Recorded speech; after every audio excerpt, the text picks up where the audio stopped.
On est en 2020, le monde vient de rentrer et puis de sortir du Covid. Tout le monde se dit c'est un nouveau paradigme, tout le monde va travailler à distance. Mon associé, moi je suis à Paris, mais en fait j'ai des équipes dans 4 pays, beaucoup en Europe de l'Est, donc je voyage beaucoup. Mon associé est à New York, avec qui je vais lancer Clap. Et on se dit, il y a un vrai problème dans le télétravail, la culture télétravail. Faire des réunions derrière un écran, c'est une horreur quand on le fait toute la journée. Et l'asynchrone, qui est le fait de pouvoir travailler, mais pas forcément en même temps, ne passe que par l'écrit. Or, l'écrit, c'est hyper chouette, mais c'est quand même, quand on fait que ça toute la journée, il faut vraiment être un peu geek pour s'y faire. Il y a des boîtes qui arrivent à le porter en culture. C'est des boîtes avec plein de geeks et plein de gens introvertis ou plein de gens qui adorent passer du temps à l'écrit. Et en fait, ça marche pas pour tout le monde. Et donc, la mission qu'on s'est donnée, c'était de démocratiser l'asynchrone par un média qui soit un peu plus vivant que l'écrit, en l'occurrence de la vidéo collaborative.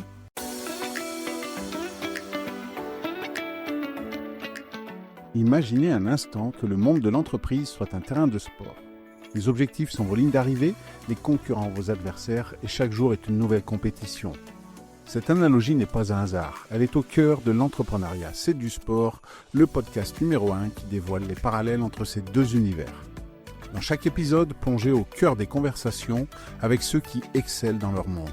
Des entrepreneurs visionnaires, des légendes du sport, en passant par des leaders inspirants, chaque invité partage bien plus que des succès. Ils vous livrent leurs doutes, leurs stratégies et leurs moments de vérité.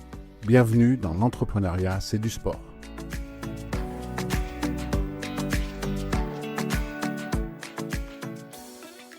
Dans le sport, pour gagner des titres et des médailles dans les plus grandes compétitions comme les Jeux Olympiques, j'ai toujours cherché le meilleur équipement possible.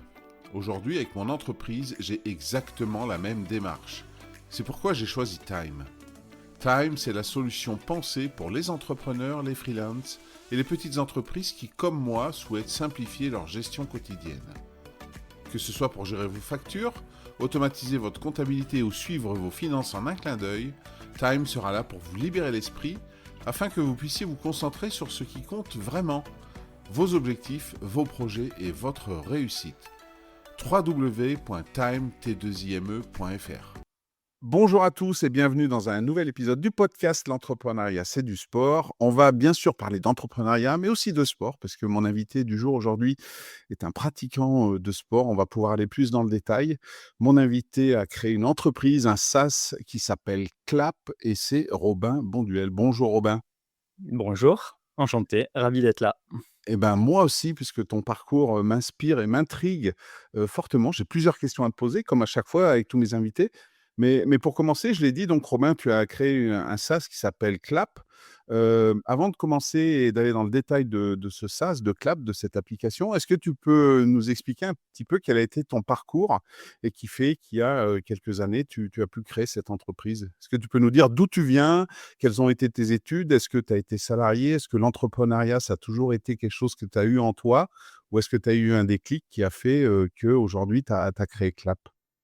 Eh ben, je vais essayer d'aller vite, mais j'ai un peu tourné. Alors on va essayer d'aller vite, mais effectivement, ça n'a pas été une ligne toute droite. Je viens de Toulouse, un grand admirateur de Toulouse, donc je le clame aujourd'hui, et du Sud-Ouest. J'ai fait, une prépa, je suis monté ensuite à Paris où j'ai fait une école de commerce et je me suis pas vraiment retrouvé dans l'école de commerce. Donc j'ai fait un double cursus en école d'ingénieur à Télécom Paris Tech et j'ai passé mon barreau pour devenir avocat. En me disant: «Au moins, j'aurai le choix de faire beaucoup de choses et je prendrai ma décision après». Je suis rentré dans un cabinet d'avocats américains et là, j'ai adoré les personnes avec qui j'ai travaillé, mais j'ai trouvé ça hyper poussiéreux. La moquette au sol, la moquette sur les murs, bosser jusqu'à 3 heures du matin.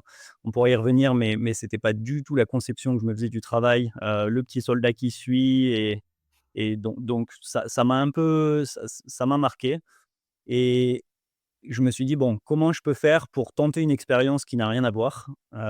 Et ensuite, je choisirai si je deviens vraiment avocat ou si je pars sur autre chose. Je suis parti chez Rocket Internet, je ne sais pas si tu vois? C'est une boîte, allemande qui crée plein de ventures d'entreprises pardon, dans tout un tas de pays. Ils copient ce qui marche bien aux États-Unis et en Europe et ils le font dans les pays en voie de développement.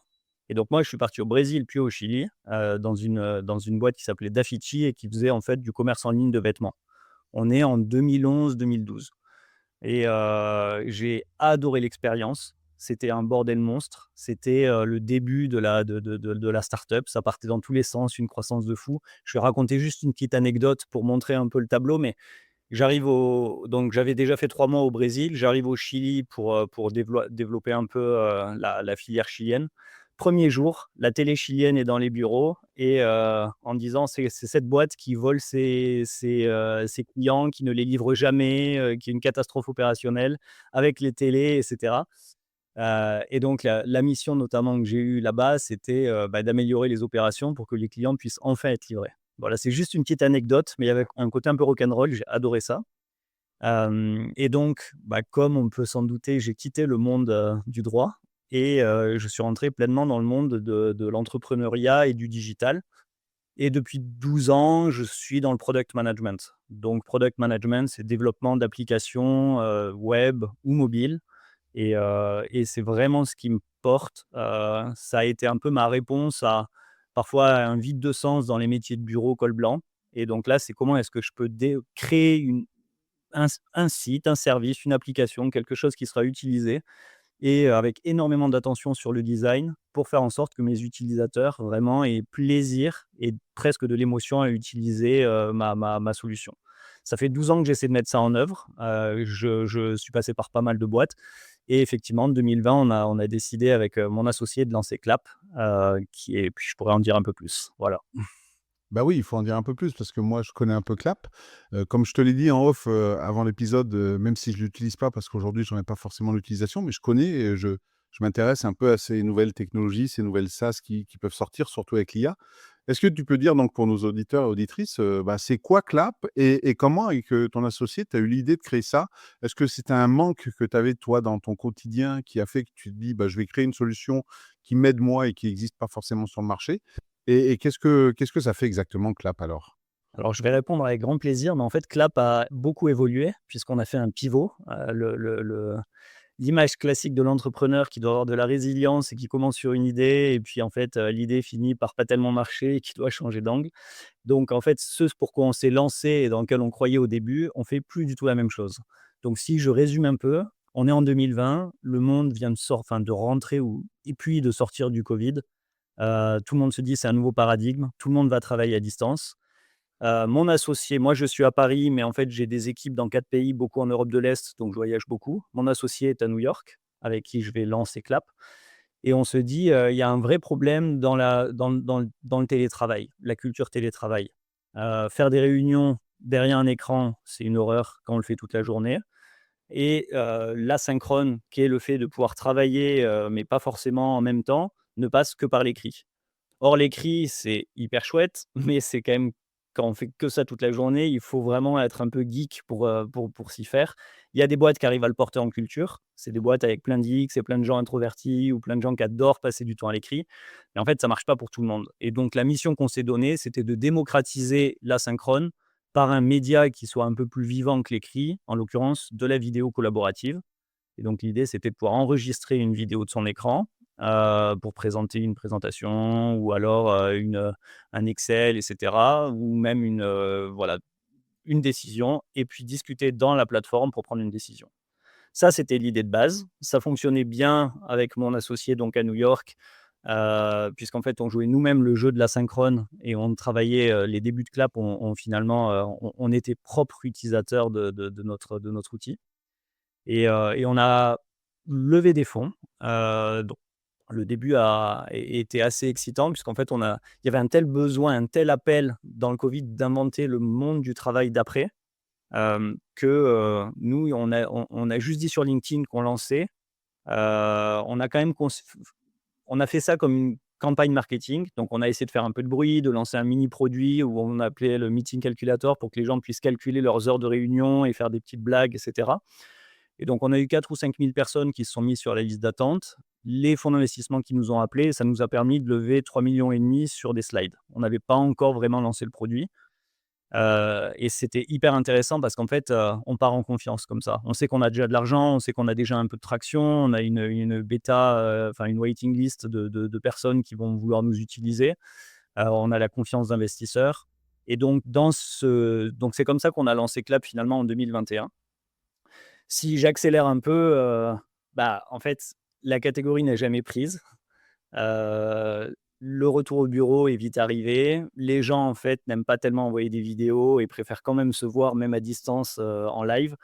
Et donc, on commence à avoir une bonne traction et un certain nombre de clients, des boîtes comme Conto, comme Revolut, comme Payfit, par exemple.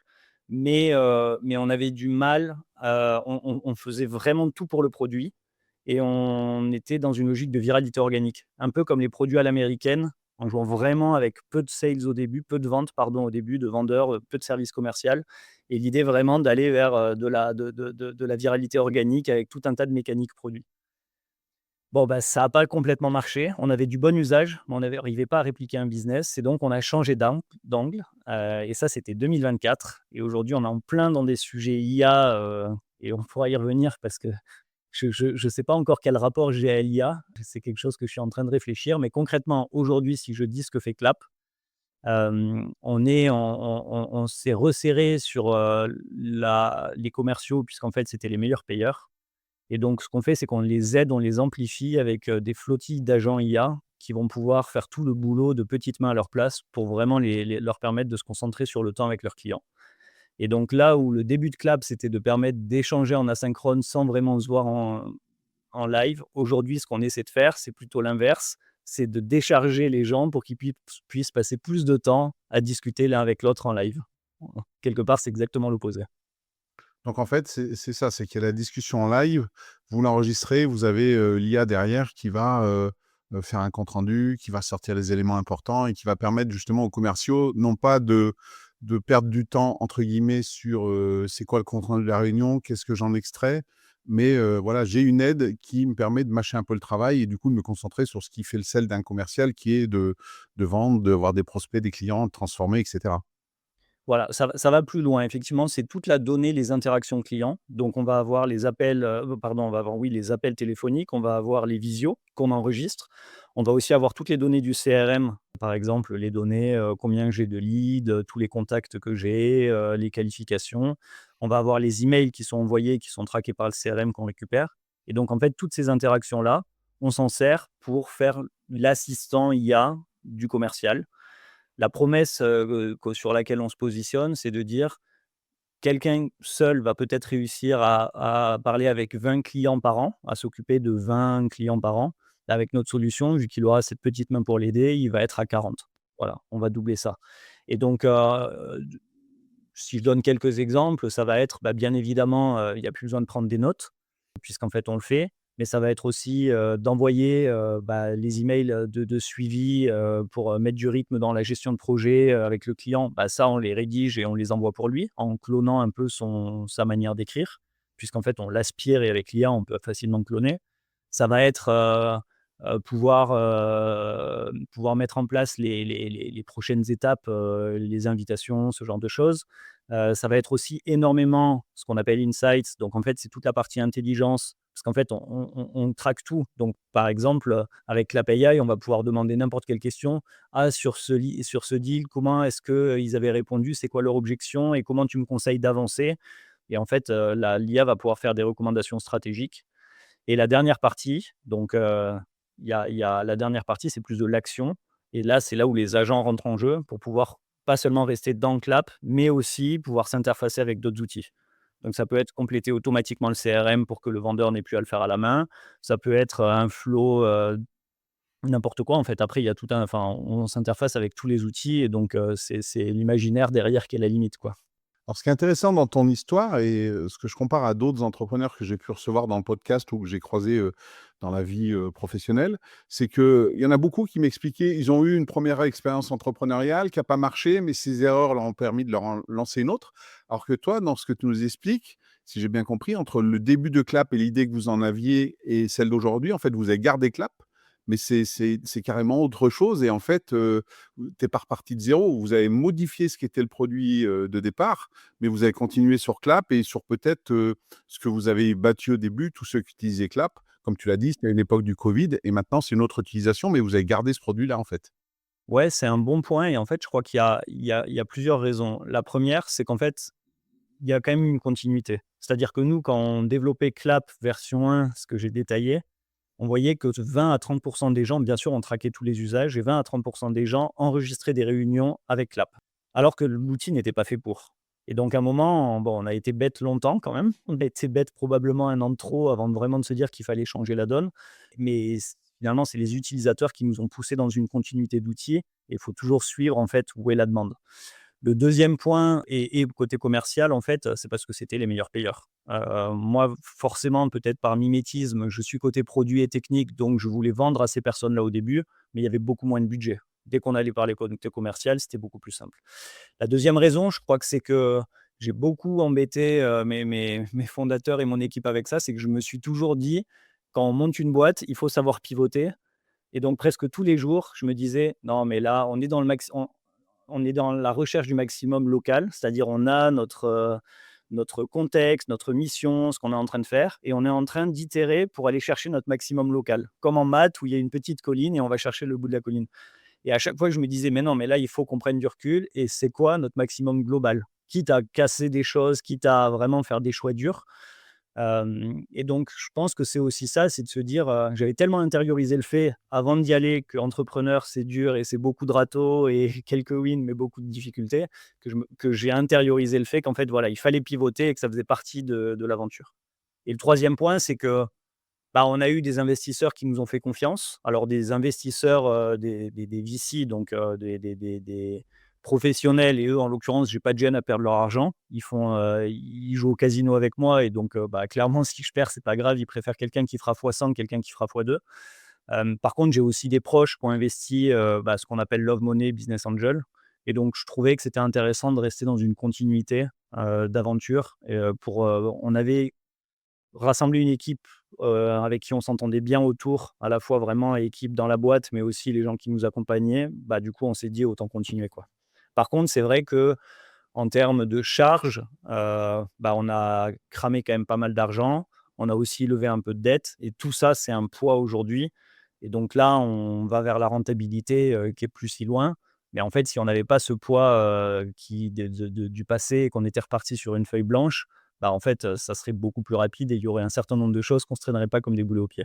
Donc il faut voir les bons et les mauvais côtés, mais on a choisi la continuité. Bah, ouais, l'avenir vous donnera, je l'espère, raison. Et quand vous commencez avec ton associé, c'est vous qui codez, Clap, au début? Ou est-ce que d'entrée de jeu, vous avez pris, des programmeurs, des développeurs et tout ça? Ou est-ce que toi, de par ton cursus ou lui, vous aviez des compétences pour, lancer la première bêta et faire un premier développement vous-même? Alors moi, je suis pas développeur, mais par contre, je suis un peu touche à tout et j'ai adoré le code, et ça fait, depuis 2012-2013 que je développe. Donc, sans être, avec un niveau extravagant, j'étais capable de poser les premières bases et donc les premières bases, que ce soit design, que ce soit, côté, vraiment produit de ce qu'on veut faire et que ce soit, un peu la mise en œuvre technique, effectivement, je l'ai porté. Par contre, au début, on se disait: «Bon, bah, voilà, on va le faire, nous-mêmes», ce qu'on appelle bootstrapper, sans lever de fonds et puis ensuite, on s'est retrouvé avec 3,5 millions sur le compte en banque et là, j'ai dû me rendre à l'évidence que, bah, c'était quand même plus efficace que je prenne d'autres personnes pour m'aider parce que je suis meilleur en management, que ce que je peux être en développeur et donc on a essayé de rassembler une équipe, le plus vite possible. On est très vite monté à 10 personnes pour essayer d'exécuter vite. Ça fait partie du jeu des startups, si on choisit le chemin du financement par investisseur, bon, bah, il y a une logique de rapidité et donc là, bah, j'avais beaucoup moins les mains dans le cambouis. Et aujourd'hui, chez Clap, vous êtes combien et comment ça s'organise? Tu le disais, à la base, c'était justement pour ces réunions où les gens se voyaient pas forcément. Vous aussi, vous avez adopté cette mode où vous êtes pas tous à un endroit à Paris. Alors toi, tu disais que tu es à Toulouse, je sais qu'aujourd'hui tu es à Bagnères de Bigorre, mais ou, dans le sud-ouest, mais, vous êtes éclatés un peu partout? Comment ça fonctionne et combien vous êtes chez Clap aujourd'hui?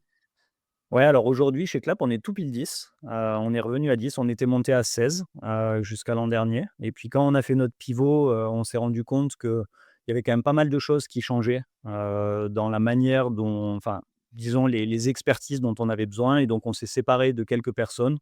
Là, maintenant qu'on a consolidé notre nouveau positionnement, on va repartir sur une phase de réembauche. Si je le fais très schématiquement, on est passé, d'un modèle qui, il y a quelques années, était ultra sexy et tout le monde en parlait, c'était ce qu'on appelle le PLG, Product Led Growth. En gros, l'idée, c'est de se dire que le produit se vend tout seul et donc c'est des mécaniques de viralité organique. On n'a pas besoin de vendeurs, donc en fait, il y a un freemium. Les gens peuvent essayer le produit gratuitement, mettre leur carte bleue, inviter des gens et ça fait boule de neige.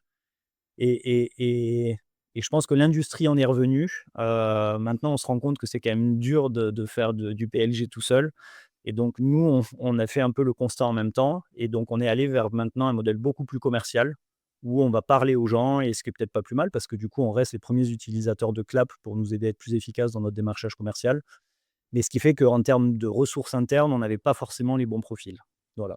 Donc, quand on a eu le pivot, on a dû laisser partir des clients parce qu'on a dû fermer des portes, mais c'est hyper important parce que si on essaie de tout laisser ouvert, bah, à un moment, en fait, ça crée du bruit.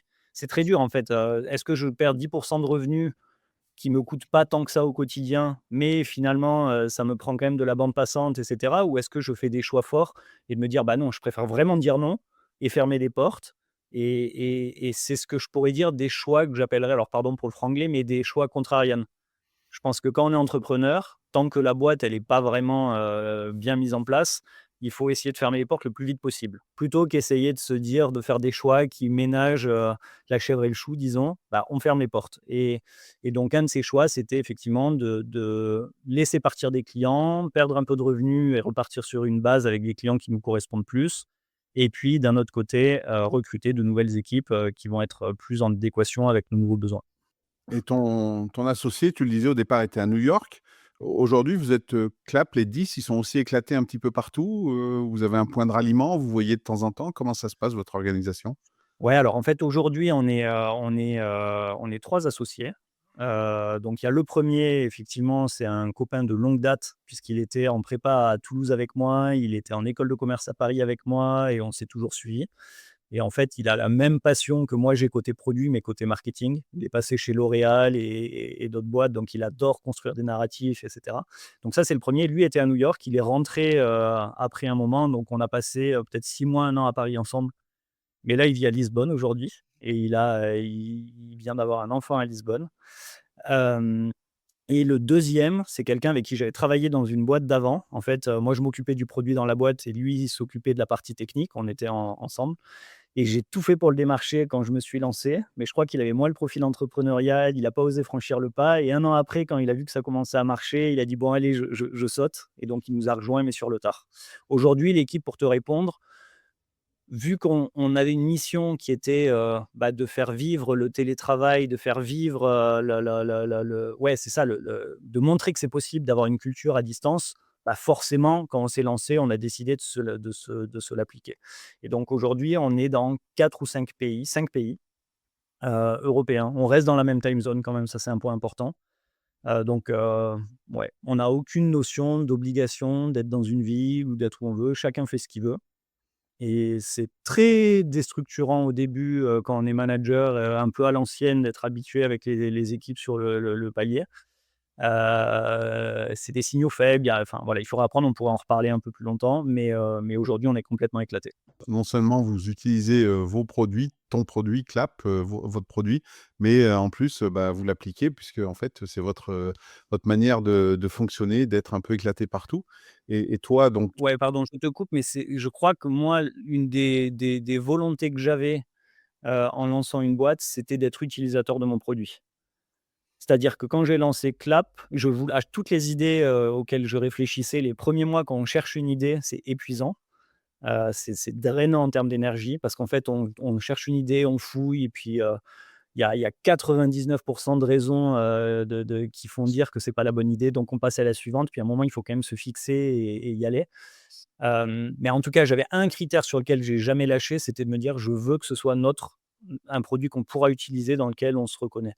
Et ça a été un enjeu pour moi et pour l'équipe, puisqu'on a recruté des gens qui avaient un peu le même, feeling, puisqu'on les recrute à notre image. Et quand on a dû faire notre pivot, bah, moi, j'ai jamais été commercial avant. C'était pas forcément quelque chose qui me même côté équipe product et technique, c'était pas forcément les équipes avec qui je m'entendais toujours le mieux.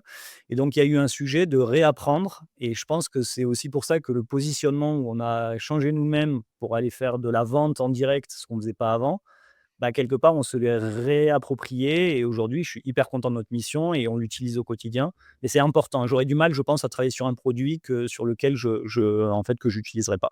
Et donc, toi, tu es basé dans les Pyrénées et c'est une autre partie, qui m'intéresse, c'est que tu fais du sport, alors comme beaucoup des personnes que j'ai interrogées, mais toi, quand même, à un certain niveau, puisque tu as fait une course, très fameuse que beaucoup de trailers connaissent, qui s'appelle les Templiers, où tu as fait 8e. Pour donner un ordre d'idée à ceux qui nous écoutent, il y a pas longtemps, tu as fait un marathon, un semi-marathon en 1h11, donc il faut quand même galoper un petit peu. Il y a pas longtemps, tu parlais d'un 100 kilomètres aussi, je crois que j'ai vu passer un post, là-dessus. Donc d'où ça devient cette passion du sport et le fait que tu en fasses maintenant encore? Est-ce que tu as toujours été passionné de course à pied? Est-ce que quand tu étais petite, tu rêvais d'être champion de course à pied? Alors le trail, je suppose, avait pas encore la même, aura que maintenant quand tu étais plus jeune, mais, c'est quoi ton rapport avec le sport dans ton enfance et aujourd'hui? Qu'est-ce qui fait qu'aujourd'hui tu es un trailer et un coureur comme ça de bon niveau? Alors c'est plusieurs réponses, mais pour l'enfance, toi, tu as grandi dans un milieu sportif, moi pas du tout. Mon père, je crois que je l'ai jamais vu faire le moindre sport. Ma maman un peu plus, mais pas beaucoup plus. Et donc effectivement, je ne sais pas exactement d'où ça vient à l'origine. En revanche, ce que je sais, c'est que j'ai toujours aimé, à la fois faire du sport, mais aussi et surtout la course. J'ai très peu pratiqué. Je courais vraiment pas beaucoup, j'ai jamais fait de compétition, j'ai jamais été inscrit en club d'athlétisme et cetera. Mais par contre, je sais que, c'était déjà je trouvais que pour moi, c'est le sport un peu de base, le sport à la base de tout. Les hommes préhistoriques, les chasseurs-cueilleurs, qu'est-ce qu'ils faisaient? Ils couraient. On est fait pour courir. Enfin, il y a le livre Born to Run, c'est exactement ça.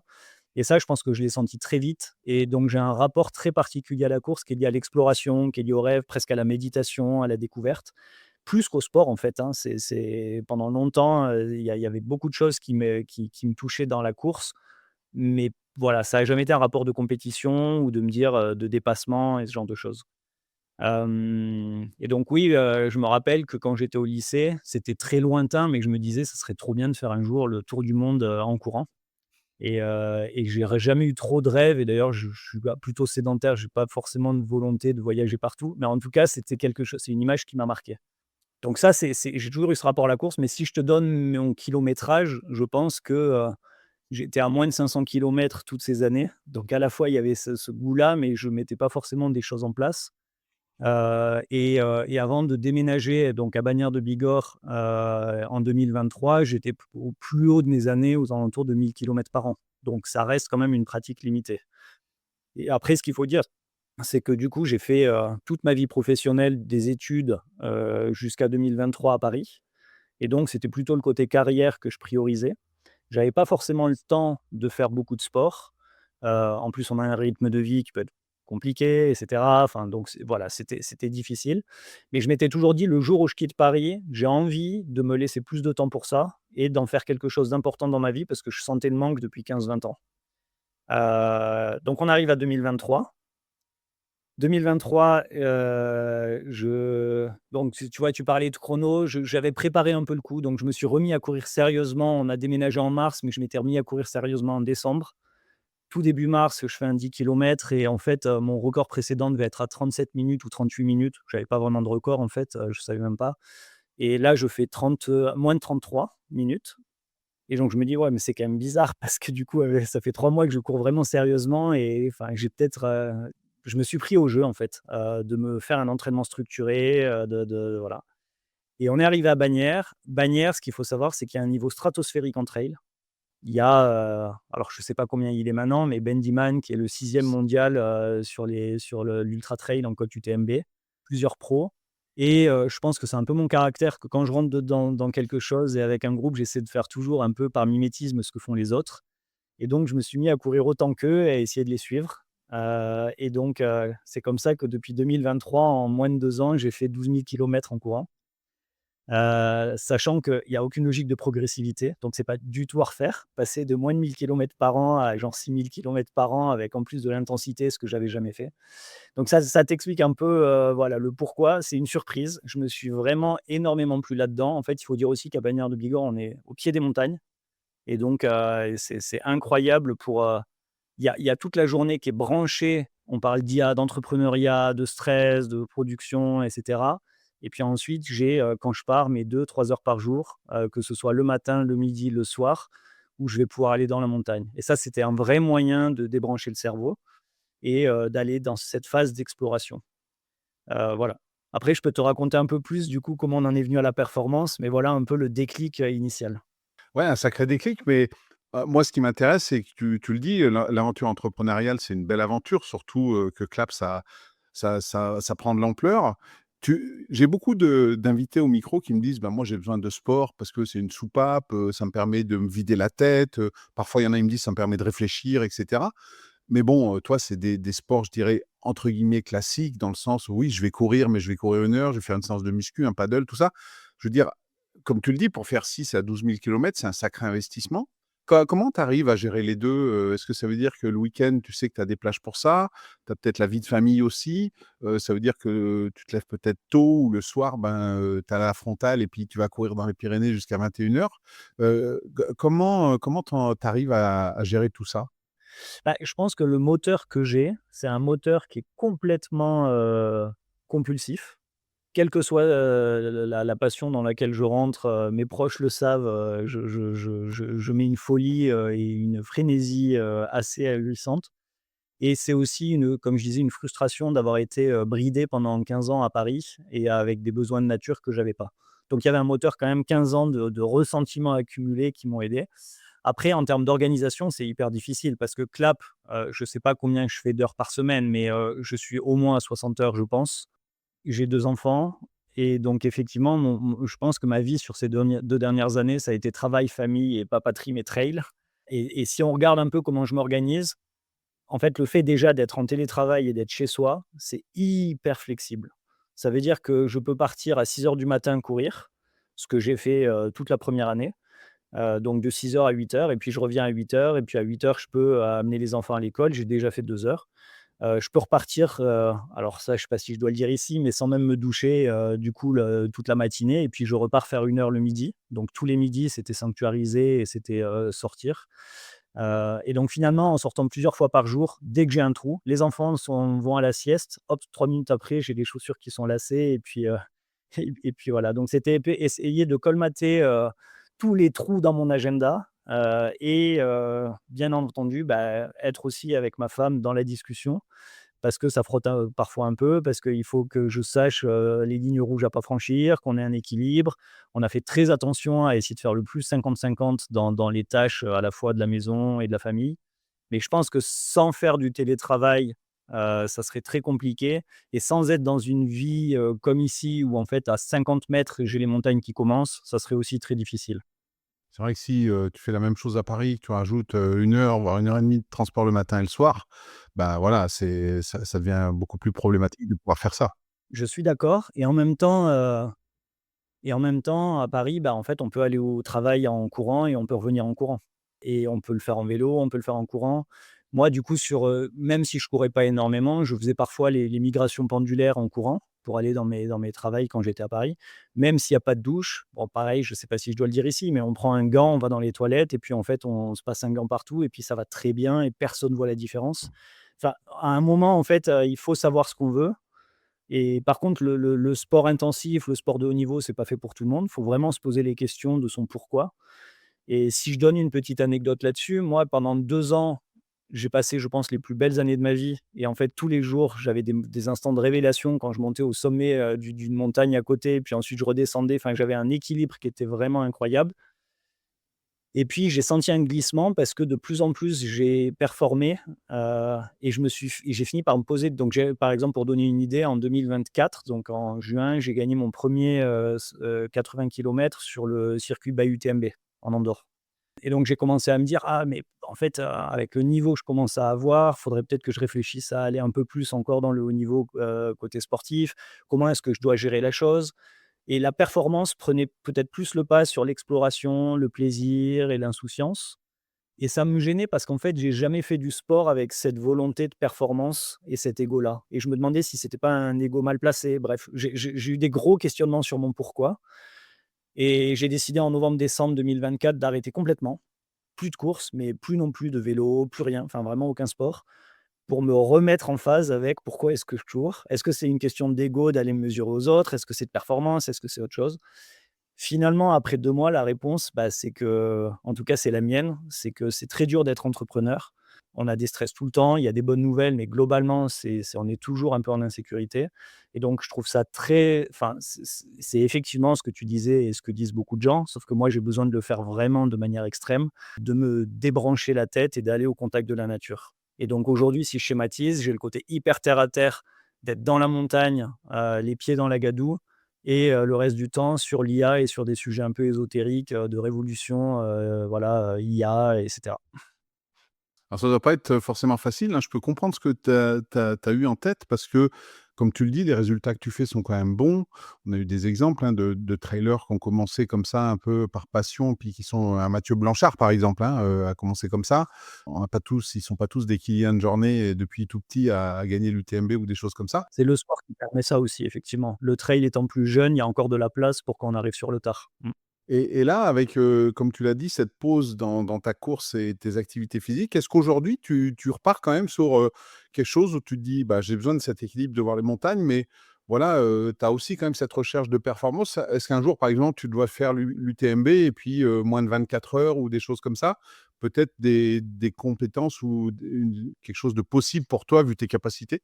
Alors ma conclusion après 2 mois, c'est de me dire que tant que je suis entrepreneur, ça changera peut-être si je change de travail, mais tant que j'ai ma boîte dont je m'occupe, j'ai essayé pendant 2 mois là de me remettre j'adore lire, relire beaucoup ou alors, j'aime peindre et dessiner, repeindre et dessiner, mais il y avait rien qui me prenait assez l'esprit pour me faire oublier, Clap. Et la conclusion à laquelle j'en suis venu, c'est que oui, je vais revenir sur 2025 avec une logique de performance, si j'arrive à libérer assez de temps par rapport à l'entreprise, bien sûr, mais pas dans une logique d'ego, pas dans une logique de et cetera, mais dans une logique, en fait, que avoir un double projet avec des objectifs d'un côté, des objectifs de l'autre, ça fait que je peux complètement débrancher mon cerveau. Enfin, il y a Dr Jekyll et Mister Hyde et je pense que si j'avais pas le côté, performance comme ça, bah, c'est tellement facile en fait: «Ah, il pleut, bah, tant pis, je vais pas courir et je vais continuer à bosser et rester sur ma chaise». La motivation serait moins forte. Là, il y a une telle motivation qu'en fait, tu parlais de la frontale tout à l'heure, mais en fait, qu'il soit 6 heures du matin, qu'il soit 22h30, qu'il pleuve, qu'il vente, qu'il neige, en fait, je vais y aller et je veux même pas réfléchir. Je veux rentrer dans une routine hyper rigoriste et je pense que la performance m'aide à ça. L'exploration et le plaisir d'être dehors suffiraient probablement pas.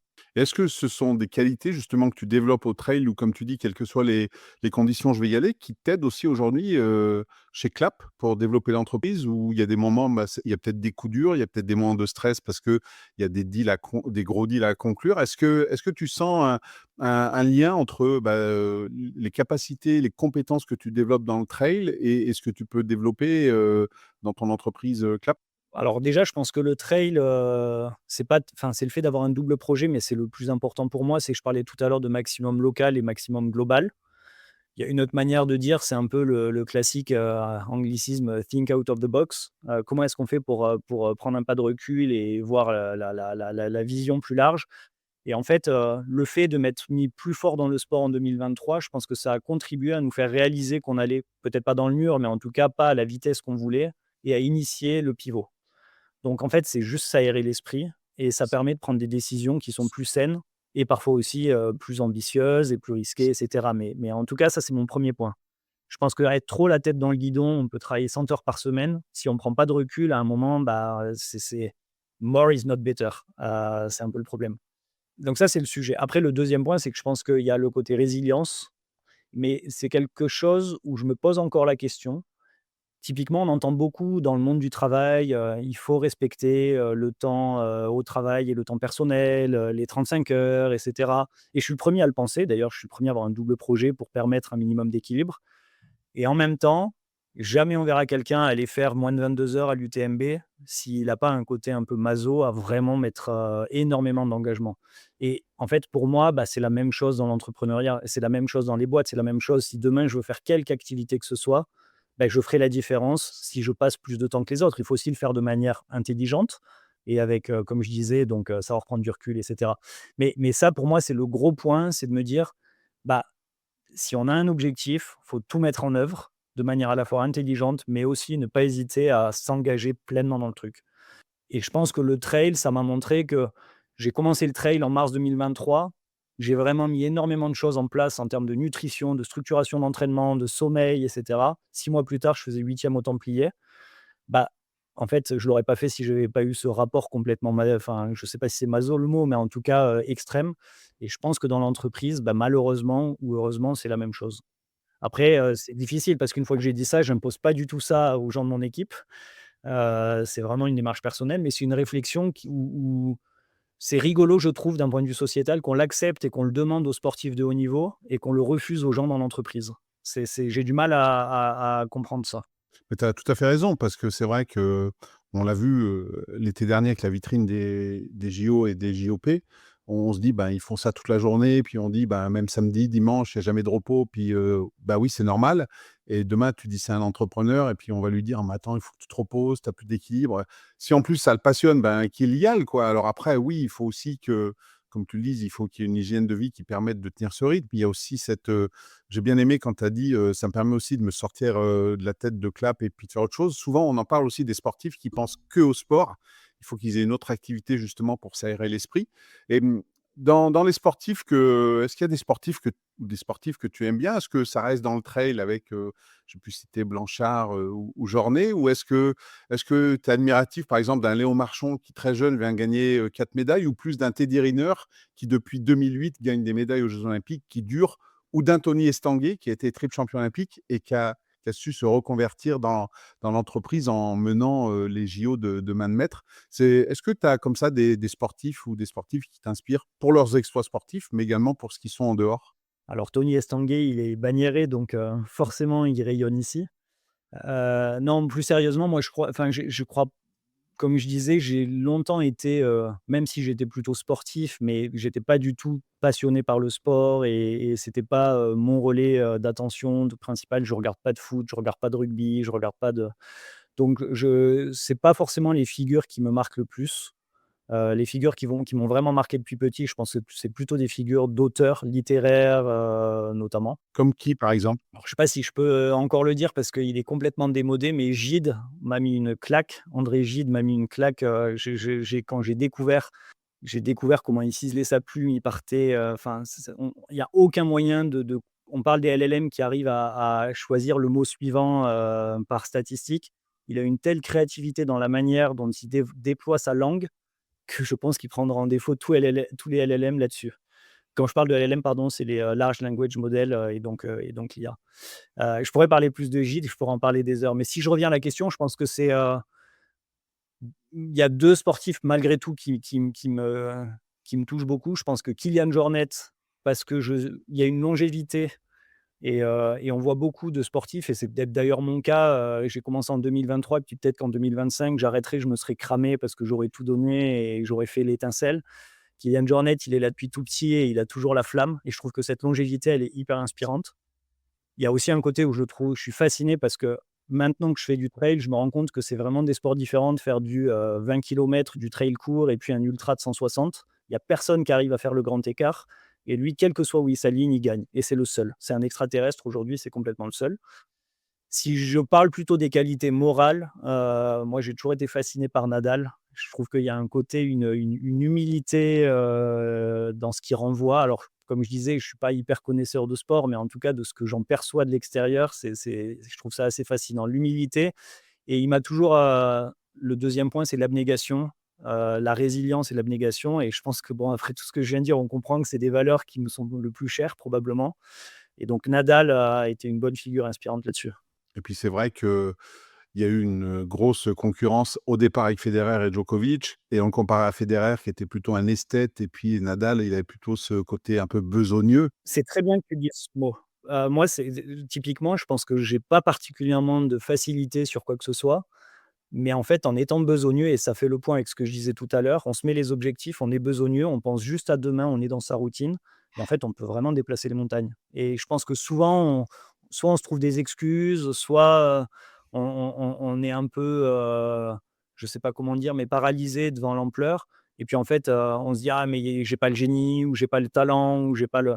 Bah, en fait non, c'est très bien d'être besogneux. Par contre, il faut être besogneux et avoir la résilience qui va avec et ça, c'est un bon mélange, je pense. On dit souvent, hard work beat talent, hein, le travail bat le talent, hein, Ouais, ouais, je pense que c'est en tout cas, c'est ce que je crois, ouais. Pour conclure, dans les projets, on va peut-être là en parler maintenant, tu parlais de l'IA et des LLM. C'est quoi les projets de développement de Clap dans les semaines, dans les mois qui viennent? On a parlé un peu de toi, ton côté plus, sportif perso. L'IA aujourd'hui, on en est pour moi, je pense, au début. Ça va amener beaucoup de choses, tu le disais, ça peut pas, forcément concurrencer un écrivain qui a des pensées. On va se rapprocher, mais moi non plus, je pense pas que ça puisse totalement remplacer ce qu'on peut avoir en tête, ne serait-ce que parce que c'est nous qui avons inventé l'IA, hein, faut pas l'oublier. Donc, c'est quoi pour vous les projets de développement dans les semaines, dans les mois qui viennent? Tu peux peut-être aussi nous parler un petit peu de l'IA, comment elle est intégrée dans le CLAP, comment vous voyez ça et quels sont les axes de développement que vous avez? Ouais, alors tu as soulevé 2 idées quand même. Tu as soulevé, un peu le devenir de l'IA au global, et pour Clap. Le devenir de l'IA au global, mon sentiment, c'est que ça va être la plus grosse révolution que l'humanité ait connue, enfin, en tout cas, au moins, on parle de révolution industrielle, de révolution des télécoms et révolution internet. J'en oublie peut-être, mais c'est un peu les 3 principales que je vois depuis le 19e. Pour moi, cette quatrième, elle va tout dépasser en termes d'ampleur. Je pense qu'on n'y est pas encore, mais à mon avis, ça va complètement disrupter tous les cols blancs, tous les travails de bureau, tout va pouvoir s'automatiser. Et si je donne une image, là-dessus, mon sentiment, c'est que peut-être il y a 100 ans, entre quelqu'un qui était un ouvrier qui était hyper productif et un qui était pas productif, il y avait un rapport de 1 à 2, 1 à 3 peut-être. On prenait 3 ouvriers qui étaient moyens, bah, en fait, on avait à peu près le niveau d'un très bon. Je pense que l'IA, va falloir être extrêmement créatif. C'est comme si du jour au lendemain, on peut, manager une équipe de 100, 200 à l'infini en fait, 100, 200, 300 personnes pour, appuyer, bah, ces projets. Et donc en fait, à mon avis, enfin mon sentiment, c'est qu'entre les plus productifs et les moins productifs, il y aura plus un rapport de 1 à 2 ou 1 à 3, mais il y aura un rapport de 1 à 100, 1 à 200, 1 à 300. Et donc, d'un point de vue sociétal, ça me met un peu le vertige. Si on allie ça au fait qu'il y a quand même, une crise de souveraineté européenne, ce qui m'interpelle beaucoup. Aujourd'hui, bah, les gens qui travaillent, ils peuvent être français. Si demain on les remplace par, en fait, des modèles qui sont entraînés aux États-Unis, ça veut dire qu'en fait, une grosse partie de notre travail, elle est de là-bas, elle est dépendante. Ils changent leur modèle, ils nous ferment et cetera. On perd énormément de force productive. Là, aujourd'hui, bon, bah, si c'est un Français ou un Européen qui travaille, c'est pas les Américains. Enfin oui, ils ont de l'influence, mais donc ça, il y a un vrai enjeu qui m'interroge. J'ai pas les réponses comme personne, mais à la fois je suis excité de voir ce que ça va donner et à la fois je suis un peu inquiet d'un point de vue sociétal pour accompagner ça. Voilà, donc ce je sais pas si en tout cas tu parlais de l'IA au global, ça c'est un peu mon sentiment. Après au niveau des prochains mois et côté Clap, bah, nous en fait là, il y a une révolution qui est en train d'apparaître, c'est les agents IA. Alors, je ne sais pas si c'est très clair, donc peut-être pour les auditeurs, je vais expliquer la différence avec, le paradigme d'avant qui est plutôt les automatisations. Quand on parle d'une automatisation, en fait, ce qui se passe, c'est que on va avoir des actions entre différentes applications. Par exemple, je vais aller récupérer mes emails, je vais aller prendre l'API. L'API, c'est le service technique de mettons Gmail. Je vais pouvoir dire: «Bah, envoie-moi liste-moi tous les emails». Ensuite, je vais prendre les emails et si je vois un certain mot-clé dedans, je vais pouvoir, faire une action spécifique. Je donne un exemple. Mais il faut tout coder de manière hyper directive. On a une brique A, une action B, une action C, et cetera, et cetera, et donc on fait tout de cette manière-là. Avec les agents, en fait, l'idée, c'est qu'ils ont accès à ces outils-là de la même manière, mais que tous les chemins pour dire «si, alors», c'est eux qui choisissent dans quel sens les faire et avec autonomie. Et donc c'est là où ça met une créativité folle. OpenAI vient d'annoncer, il y a quelque temps, l'Operator, donc pour la première fois un agent, IA, chez OpenAI. Les autres, bah, s'y mettent, et donc nous, chez Clap, forcément, c'est un enjeu, d'aller vers là, dans une logique toujours très, très ciblée, côté commercial, pour améliorer la vie, en fait, du pipeline commercial. Et aujourd'hui, Clap, on parle de commercial, ça prend tous les types de commerciaux. Moi, j'ai beaucoup travaillé dans l'enseignement supérieur, dans les écoles. Tu as fait une école de commerce. Tu es commercial dans une école de commerce vis-à-vis d'étudiants et d'entreprises pour des alternances, des stages. Ça peut marcher aussi bien que je vends, un produit dans une grande surface, d'électroménager? Alors, je vais te dire un secret, en fait, Clap, ça marche pour tout le monde et pas du tout que pour les commerciaux. Tu vois, si tu es recruteur, ça va marcher. Moi, je m'en sers énormément, dans mon métier de manager et product manager, en l'occurrence, et technique. En revanche, bah, quand on fait enfin, son plan de communication et son positionnement d'entreprise, forcément, il faut fermer des portes parce que si tu te dis que tu le fais pour tout le monde, ça marche pas. Donc en fait, la stratégie qu'on adopte, c'est vraiment de le pousser pour les commerciaux, pour qu'il y ait une lisibilité dans notre offre. En revanche, souvent, quand on est rentré dans l'entreprise, les autres équipes comprennent qu'elles peuvent avoir un intérêt à l'utiliser et donc il y a une expansion. Donc c'est vraiment un jeu de stratégie à 2 niveaux. D'abord, c'est mettre un pied dans la porte équipe commerciale. Dans un deuxième temps, c'est d'aller vers les autres équipes. Donc pour te répondre, c'est assez large. Là, pour les commerciaux, je dirais que les commerciaux qu'on n'adresse pas, mais de toute façon, du coup, c'est pas vraiment des commerciaux, mais on est quand même plutôt dans ce qu'on appelle B2B, donc service aux entreprises. Parce que quand tu es B2C, bah, en fait, tu as tellement de clients, c'est pas tout à fait la même chose. Du coup, on est plutôt sur des logiques marketing, des logiques peut-être de réseaux sociaux. Enfin, le relais est différent. C'est plutôt du un à beaucoup de personnes plutôt que du un à 1 en termes de discussion. Bah, écoute, en tout cas, je te remercie beaucoup pour ces explications. J'ai l'impression qu'on aurait pu faire beaucoup plus long. Alors, ce que je te propose peut-être, c'est de refaire un épisode numéro 2 avec toi dans peut-être 2, 3 ans pour voir où tu en es, à la fois côté course perso, trail et côté clap. En tout cas, merci pour ces explications. Comme d'habitude, je mettrai le lien vers ton LinkedIn et vers Clap pour ceux qui veulent se renseigner sur ce qui est Clap, ce que ça peut leur apporter, tester. Il y a aussi, vous pouvez devenir ambassadeur chez Clap. Il y a une offre basique où vous pouvez tester, vous pouvez avoir des démos. Donc voilà, s'il y en a qui se posent la question de savoir est-ce que Clap peut m'aider dans mon quotidien, eh bien, vous pourrez avoir les liens pour pouvoir aller voir tout ça. En tout cas, ben, merci beaucoup Robin pour toutes ces explications et cet échange. C'était super intéressant, j'ai adoré. Eh ben, merci à toi. C'est toujours intéressant de prendre un peu de recul sur ce qu'on fait, donc c'était la bonne opportunité. Voilà et puis, bah, je vais pouvoir te laisser, je ne sais pas si tu retournes, clapper, pour l'entreprise ou si tu vas aller, mettre tes chaussures pour, si tu as 1 heure parce que les enfants dorment pour aller courir. En tout cas, merci pour tout ça et à toutes les auditrices et tous les auditeurs, je vous donne rendez-vous très vite pour un nouvel épisode du podcast «L'entrepreneuriat, c'est du sport». Merci d'avoir écouté cet épisode de L'entrepreneuriat, c'est du sport. J'espère que vous l'avez apprécié et que vous repartez avec des conseils concrets et des idées pour booster votre aventure entrepreneuriale. Si cet épisode vous a plu, n'hésitez pas à le noter, le partager et à vous abonner pour ne manquer aucun prochain rendez-vous.